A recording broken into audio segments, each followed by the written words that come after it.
بسم اللہ الرحمن الرحیم۔ آج ہم ایک نہایت عظیم اور سبق آموز قصہ سنانے جا رہے ہیں جو قرآن مجید میں بھی تفصیل سے بیان ہوا ہے۔ یہ ہے حضرت یوسف علیہ السلام کا واقعہ۔ یہ کہانی صبر، ایمان، عزت اور اللہ پر بھروسے کی سب سے بہترین مثال۔ حضرت یوسف علیہ السلام حضرت یعقوب علیہ السلام کے بیٹے تھے۔ بچپن ہی سے نہایت حسین و جمیل اور نیک سیرت تھے۔ حضرت یعقوب علیہ السلام کو یوسف علیہ السلام سے بے پناہ محبت تھی۔ یہ بات ان کے بھائیوں کو پسند نہ آئی اور ان کے دل میں حسد پیدا ہو گیا۔ انہوں نے آپ کو راستے سے ہٹانے کا منصوبہ بنایا۔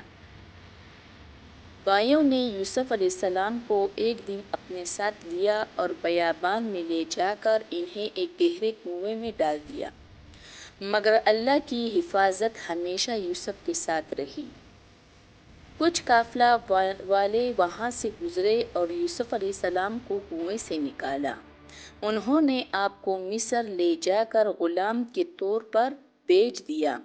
مصر کے ایک بڑے عہدیدار عزیز مصر نے یوسف کو خرید لیا اور اپنے گھر لے گیا۔ یوسف بڑے ہوئے تو نہایت حسین اور نیکدار بنے۔ عزیز مصر کی بیوی نے یوسف کو گناہ کی دعوت دی، لیکن یوسف نے اللہ کی پناہ مانگی اور انکار کر دیا۔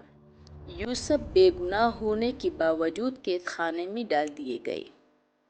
جیل میں بھی یوسف نے اللہ کی عبادت اور دعوت کا کام جاری رکھا۔ انہوں نے قیدیوں کے خواب کی درست تعبیر بتائی۔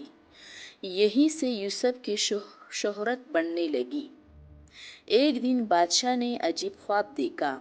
یوسف نے اللہ کے حکم سے اس خواب کی سچی تعبیر بتائی۔ یوسف کو رہا کر کے مصر کا خزانہ بنا دیا گیا۔